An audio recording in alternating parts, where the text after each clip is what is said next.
गुरुपत्ति संयमेनया तरति संसार सारम गौरम छिन्नन्ति अट्टिकम्बम जम्मम मरणम न पावन्ति ये नित्यं मृतमन्त्रहोम निरता ध्यानाग्निहोत्राकुला षट्कर्मा विरतास्तपोधन्दना साधुक्रिया साधुवा शील प्रावरणा गुणप्रयणास चंदार्थे ज्योतिका मोक्षद्वार कपाट पाटन भटा प्रीणन्तु मां साधुभा गुरुभः पान्तु नो नित्यं ज्ञानदर्शननायकः चारित्राणव गंभीरा मोक्षमार्गोपदेशिकः इच्छाएं बनते आयुर्भक्ति काउ सगुगोदसालोच्यम सम्मनाने समुदन समृतानं पंचव्याचारणम आर्याणम आयरादिसुदनानुपदेश्यानम उपज्जायनम तीनं बालनयानं सवसाहुनं नित्यकालम अच्छेमि पूज्येमि वन्दामि नमन्सामि दुःखखौ कम्मखौ वहिलाहो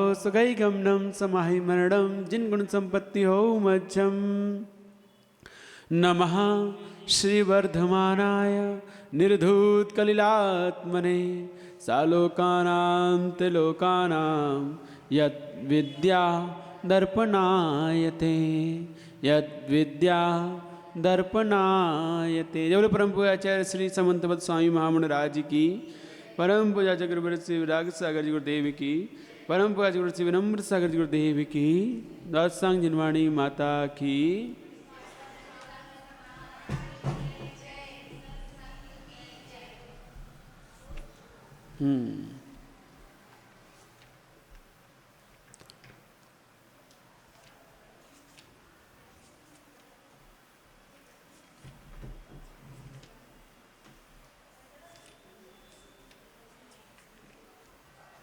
कल ब्रह्मचर्य अणुव्रत का लक्षण पढ़ लिया था, अत्याचार रह गए थे, तो अब उसके अत्याचार का श्लोक आता है। अन्य विवाह करे नान, अन्य विवाह करे ना, नंग कीड़ा विटत्व विपुल त्रिसहा, अन्य विवाह करे ना, नंग कीड़ा विटत्व विपुल त्रिसहा, अन्य विवाह करे ना। पढ़ना आ रहा कि नहीं आ रहा? अन्य विवाह करना, नंग कीड़ा विटत्व विपुल त्रिसहा,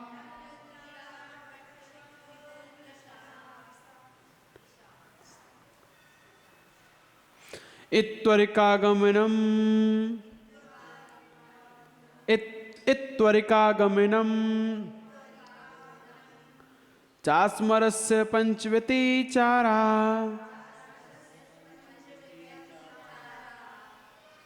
पढ़िए।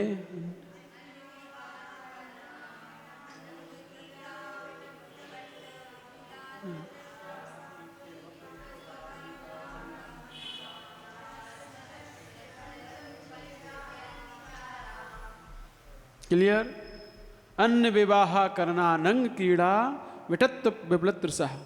तो यहां कह रहे हैं अन्य विवाह करना, नंग कीड़ा। तो विवाह करण, दूसरों का विवाह कराना, अन्य विवाह करना मतलब अपने पुत्र पुत्रियों को छोड़कर शेष अपने सगे संबंधियों का, उनके पुत्र पुत्रियों का विवाह करवाना अत्याचार है ब्रह्मचर्य अणुव्रत में। अनंग कीड़ा, जो जिनसे कीड़ा की जाती उन अंगों को छोड़कर दूसरे अंगों से कीड़ा करना, यह भी अत्याचार है। विटत्व विपुल त्रिसा और इत्तर गमना, इत्तर का गमन, ये 5 ब्रह्मचर्य अणुव्रत के अत्याचार हैं। अब इनकी अपन परिभाषा समझने का प्रयास करते हैं कि ये सब क्या है।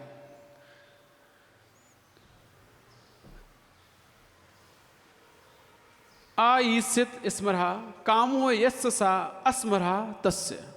इस व्युत्पत्ति के अनुसार जिसके स्व स्त्री विषयक थोड़ा राग रहता है, स्व स्त्री विषयक थोड़ा राग रहता है, उसे अस्मर्क अथवा ब्रह्मचर्याणुव्रती कहते हैं। तो यहाँ है ना, चा अस्मरस्य, अस्मरस्य माने ब्रह्मचर्याणुव्रती।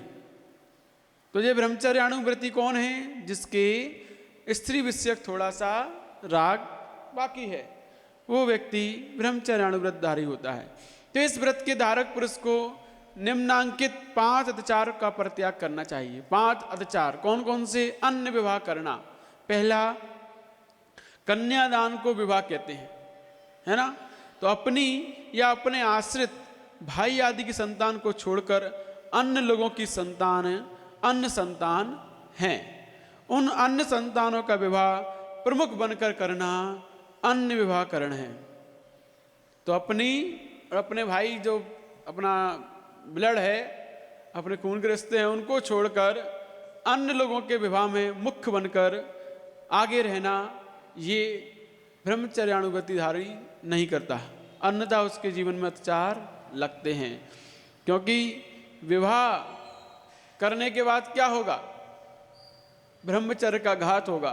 तो दूसरे का भी ब्रह्मचर्य घात कराने में भी हम सहयोगी नहीं बनते। जो ब्रह्मचर्य अनुव्रति है वो दूसरे के ब्रह्मचर्य को भी घात कराने में आगे नहीं आता है, तो इसलिए वो अन्य लोगों का विवाह नहीं कराता है।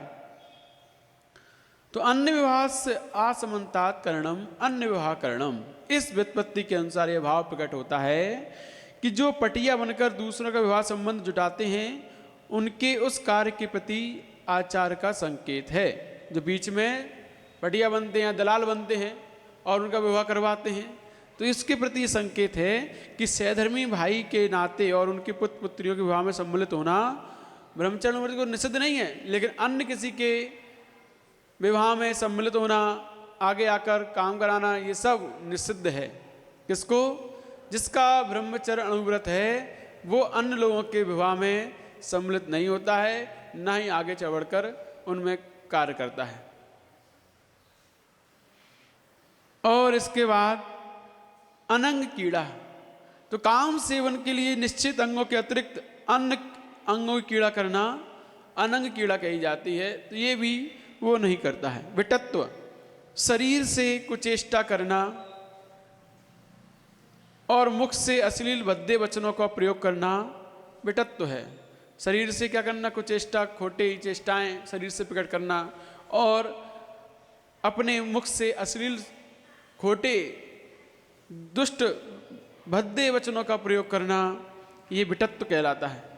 विपुल तृषा, काम सेवन की तीव्र आसक्ति को विपुल तृषा, विपुल माने तीव्र, तृषा माने आसक्ति, तो काम सेवन की विपुल तृषा को अर्थात तीव्र आसक्ति को विपुल तृषा नाम का अत्याचार कहते हैं।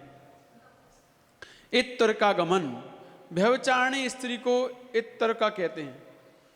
व्यभिचारिणी स्त्री जैसे कि वैश्या, जैसे कि अन्य पुरुषों के साथ संपर्क बनाने वाली स्त्री, ये सब व्यभिचारिणी कहलाती हैं। तो व्यभिचारिणी स्त्रियों को इत्तर का कहते हैं और ऐसी स्त्रियों के साथ उठना बैठना तथा व्यापारिक संपर्क बढ़ाना इत्तर का गमन कहलाता है। तो इन 5 अत्याचारों से रहित ब्रह्मचर्य अनुव्रत का आचरण होता है, चारित्य होता है। वो इस प्रकार के आचरण अपने जीवन में नहीं करता। कौन?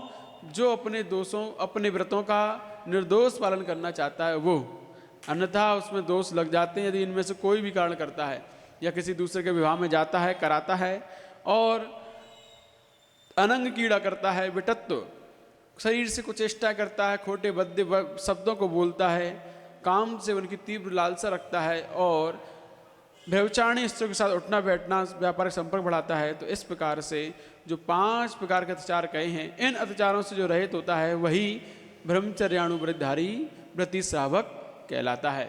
बाकी सब दोषी है जो इनको नहीं मानते हैं और व्रत तो ले लिए लेकिन इन अत्याचारों का निर्दोष पालन नहीं करते, उनके व्रत में निरंतर दोष लगते ही रहते हैं।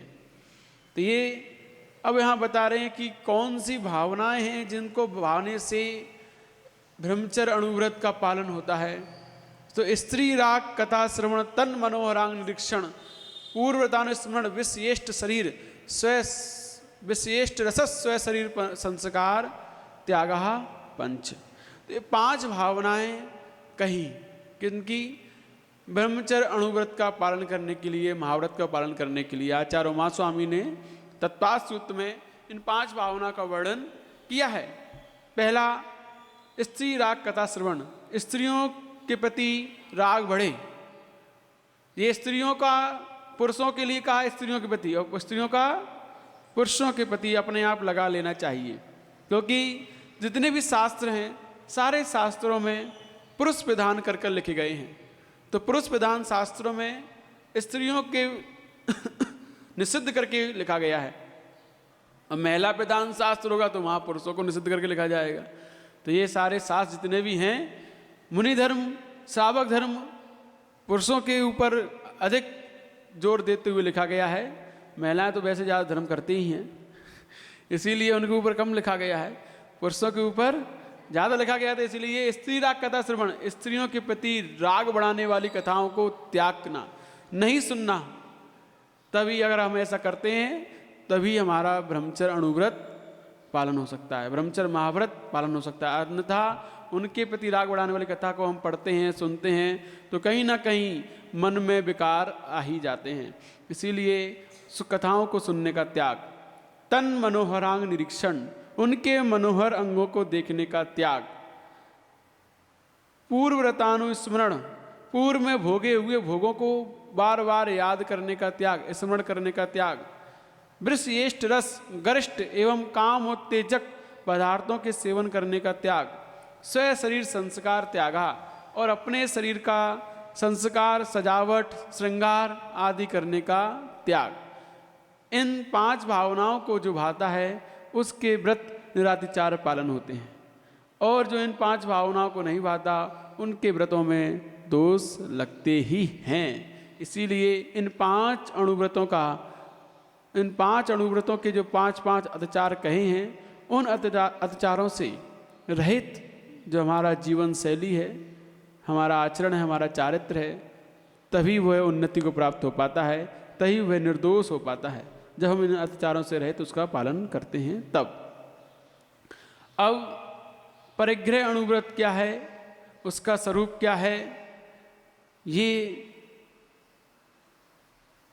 आज की कल आज ही पढ़ लो। धन धान्यादि ग्रंथम परिमाय ततोदिकेषु निष्प्रहिता परमित परिग्रह स्यादिच्छाप परिमाण नामापि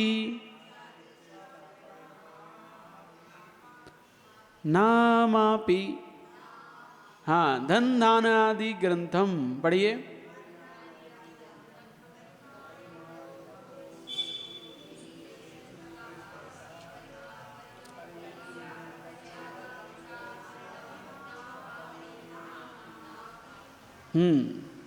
किताब कहाँ है? तो यहाँ कह रहे हैं धान्य आदि ग्रंथम। धन धान्य आदि ग्रंथ माने परिग्रह का, परिमाण कर तथा उससे अधिकेषु अधिक में निष्प्रहता इच्छा रहित होना, परमित परिग्रह अथवा इच्छा परिमाण नाम का अणुव्रत होता है। ये परिग्रह अणुव्रत होता है जहाँ पर हम अपनी इच्छा के अनुसार जितना चाहें उतना सीमित परमित अपने आप को कर सकते हैं, बना सकते हैं। अधिक से अधिक आप जितना परिग्रह रखना चाहें रख सकते हैं, आपको छूट दी गई है। चाहे आप कितना भी परिग्रह, साड़ी कितनी रखनी है अधिक से अधिक, कितनी, बस 100 ही, 500 कर लो, 500। अरे हैं, अगर कभी आ गई कहीं से तो क्या होगा? हाँ, तो इसीलिए हमें अधिक से अधिक सीमित परिमाण बनाना है जिससे हमारा नियम न टूटे। नियम नहीं टूटना चाहिए, अधिक से अधिक भले ही बना लो। आपको यहाँ इच्छा अनुसार अपनी परिमाण बनाने की छूट है, सीमा दे रखी है। आप अपने इच्छा अनुसार बना सकते हैं, जितना भी चाहें उतना, कोई दिक्कत नहीं है। क्योंकि सबसे अधिक परिग्रह चक्रवर्ती के पास पाया जाता है। अब उस चक्रवर्ती के परिग्रह का दोष हमें लग रहा है कब तक, जब तक हमने अपने आप को सीमित नहीं किया है तब तक, परमाण व्रत नहीं बनाए हैं तब तक पूरे चक्रवर्ती के परिग्रह के बराबर का दोष हमें लगता है, क्योंकि हमारी इच्छा कभी पूरी नहीं होती, जितना मिल जाए उतना कम है, और आने दो और आने दो, जितना आ जाए उतना ठीक है। लेकिन जिन लोगों ने परमाण बना लिया है, अपने आप को सीमित कर लिया है, उनको सिर्फ उतना ही दोष लगता है। कहाँ समुद्र बस दोष लगता है, कहाँ लोटा भर पानी रह जाता है। हाँ, रोज का करना देश व्रत, आजीवन कर लेना दिग व्रत। हाँ, तो रोज 4 साड़ी का। हाँ,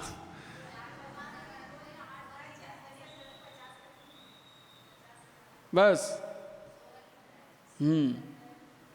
तो इस प्रकार से हमें अपनी अकेली साड़ी की बात ही नहीं है, बहुत सारी चीजें हैं। धन धान्य दासी दास कुप भांड क्षेत्र वास्तु हिरण सुवर्ण है ना, इन 10 प्रकार के भाई परिग्रह का प्रमाण बनाना, अनाज और हरी का, अनाज का, आदि आदि, इन सब का प्रमाण रोज करो। वो कब? पहले आजीवन बनाओ दिग्व्रत का, कि हम 20 अनाज से ज़्यादा नहीं खाएंगे, ये हमारा हो गया आजीवन। अब 20 में से रोज रोज हम ले सकते हैं कि आज हम 2 अनाज खाएंगे, 4 खाएंगे, 5 खाएंगे, ये रोज रोज देश व्रत हो जाता है। और एक से अधिक हमने बना लिया, वो आजीवन का हो गया 20 अनाज। 20 अनाज के नाम गिनाओ आप लोग। 20 अनाज के नाम पता है कि नहीं पता? गेहूं, ज्वार, जौ, बाजरा, मक्का और मूंग, उड़द, अरहर की दाल, मसूर, चावल, चना। नहीं, मेथी अन्न में कहाँ आती है? मेथी अन्न में आती है?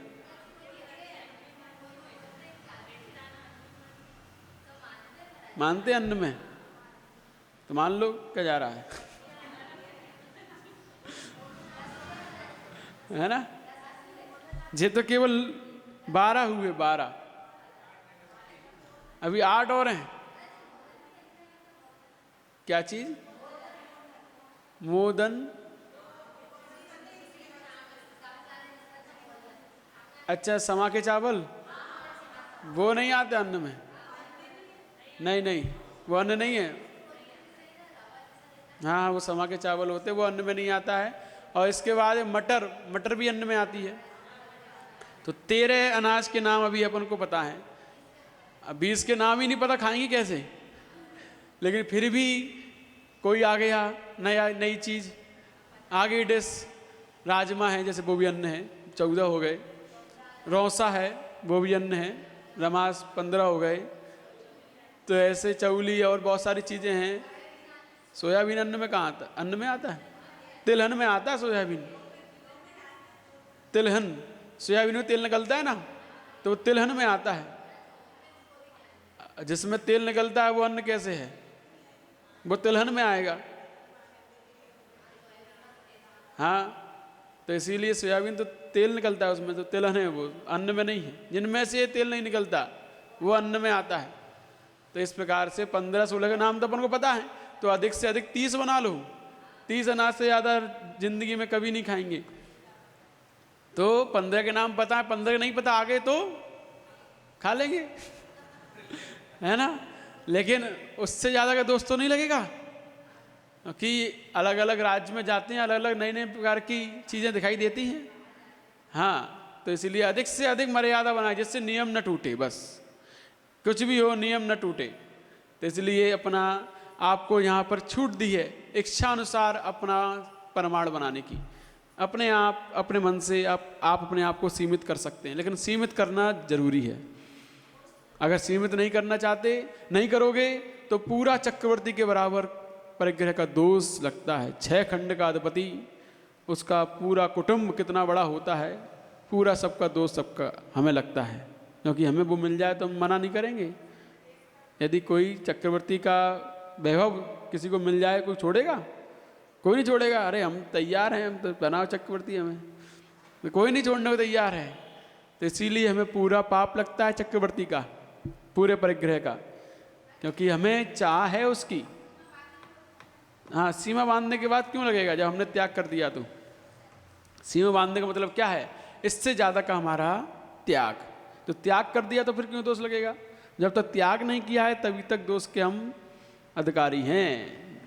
इसलिए अपनी इच्छा के अनुसार जो यहाँ पर गाय भैंस आदि जो धन कहलाते हैं, धान गेहूँ चना आदि, दासी दास, स्त्री खेत, स्त्री मकान, खेत, नगद द्रव्य, सोना चांदी, आभूषण आदि सब चीज़ें, सब बाह्य परिग्रह है, इनका प्रमाण किया जाता है। इस व्रत में अपनी इच्छा को परमित सीमित किया जाता है, अपनी इच्छाओं को सीमित किया जाता है। इसका दूसरा नाम इच्छा प्रमाण व्रत भी है। इस अणुव्रत में अपनी इच्छा अनुसार परिग्रह का प्रमाण किया जाता है, इसलिए इसका दूसरा नाम इच्छा प्रमाण भी है। अब तत्वात् सूत्र में कहा है, जो आत्मा को सब ओर से जकड़ ले उसे परिग्रह कहते हैं। परिग्रह क्या है? जो आत्मा को सब ओर से जकड़ ले वो परिग्रह कहलाता है। मूर्छा परिग्रह, और तत्वात् सूत्र में कहा है मूर्छा परिग्रह है। पर पदार्थों में मूर्छा अर्थात आसक्ति भाव, मोह भाव, ममत्व भाव परिग्रह कहलाता है। हमारा जिन जिन पदार्थों में मोह है, आसक्ति है, मोहत्व है, वो सब हमारा परिग्रह है, चाहे वो हमारे पास हो या ना हो। हम उसे पाने की लालसा रखते हैं, चाह रखते हैं, तो वो हमारे अंदर परिग्रह का ही काम करेगा, परिग्रह का ही दोष देगा, क्योंकि ममत्व भाव बैठा हुआ है कि हमें ये चाहिए, ये मिल जाए, ऐसा मिल जाए, वैसा मिल जाए। तो जैसा भी, जितने भी इच्छाएं हमारी, आसक्ति हमारी जितनी भी बैठी हुई है, सब परिग्रह कहलाती है। परिग्रह अंतरंग बहिरंग के भेद से 2 प्रकार का हो जाता है। अंतरंग परिग्रह कितने प्रकार का? 14। कितना? कौन कौन सी? 14 प्रकार का परिग्रह। 4 कसाय, 9 कसाय, एक मिथ्यात्व, 14 प्रकार का अंतरंग परिग्रह होता है। और बहिरंग 10 प्रकार का होता है। तो इस प्रकार इन 10 प्रकार के परिग्रह, बाहर के और 14 अंतरंग के, जो त्याग करते हैं वो मनराज होते हैं, है ना। तो आपसे अंतरंग परिग्रह का त्याग करने के भी नहीं कहा जा रहा है, आपसे कहा जा रहा है कि बहिरंग परिग्रह जो है वो भी 2 प्रकार का है, एक चेतन और एक अचेतन। तो चेतन जो है वो दासी दास, गाय भैंस आदि, और अचेतन सोना चांदी, धन, मकान, खेत, बर्तन, वस्त्र आदि आदि, ये सब अचेतन परिग्रह हैं। तो सब मिलाकर 10 प्रकार का बाह्य परिग्रह कहलाता है। तो परिग्रह महाव्रत में इन सभी परिग्रहों का त्याग रहता है, परंतु गृहस्थ परिग्रह का पूर्ण त्याग नहीं कर सकता। वह अपनी आवश्यकता के अनुसार सीमा निश्चित करता है, कर सकता है। इसीलिए गृहस्थों के लिए परिग्रह प्रमाण अणुव्रत धारण करने का उपदेश दिया गया है। तो किसी का परिवार थोड़ा है, अतः उसका काम थोड़े परिग्रह में चल सकता है, और किसी का परिवार बड़ा है तो अधिक परिग्रह रखना पड़ता है।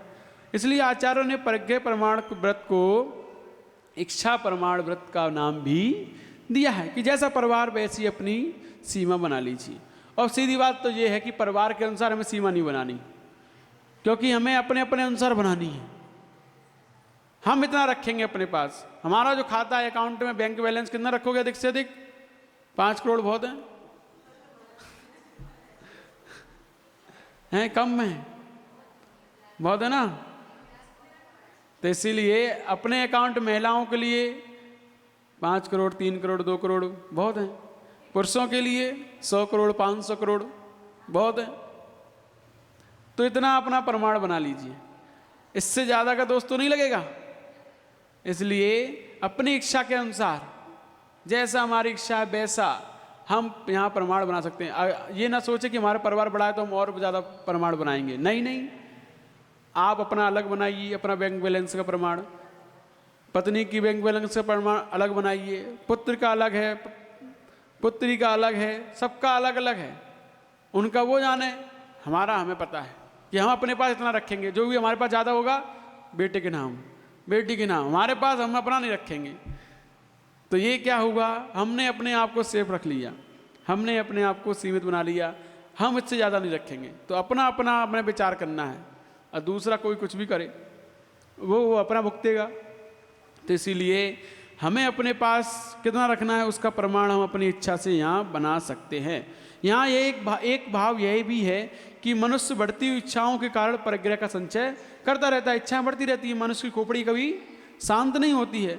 तो अपनी इच्छाओं का प्रमाण करना आवश्यक है। प्रमाण किए हुए परिग्रह से अधिक परिग्रह में किसी प्रकार की वांछा नहीं रखना ही इस व्रत की विशेषता है, कि हमने जितना प्रमाण बना लिया है अब उससे ज़्यादा की वांछा स्वप्न में भी नहीं सोचना चाहिए। चाहे आपके सामने देवता आकर आपको पूरी 9 निधियाँ देने को तैयार हो जाए, है ना, फिर भी ये नहीं सोचना चाहिए अरे हमने गलत प्रमाण बना लिया, हमें 9 निधियाँ मिल रही थी, भंडार मिल रहे थे, हमने अब प्रमाण बनाया, अब कैसे लेंगे, ऐसा कभी नहीं सोचना चाहिए। व्रत लेने के बाद जो हमने सीमा बांधी है उसमें एक रत्ती भी बढ़ाने की इच्छा नहीं करना ही इस व्रत का उद्देश्य है, परिग्रह प्रमाण व्रत का। तो ऐसा अणुव्रतधारी जीव ही अपने जीवन में इन व्रतों का पालन कर पाता है, जो इस प्रकार की जो इस लक्षण कहे अणुव्रत के, उन लक्षणों का पूर्णता से पालन करता है। अब इनके अतिचार क्या आएंगे वो अपन कल पढ़ेंगे।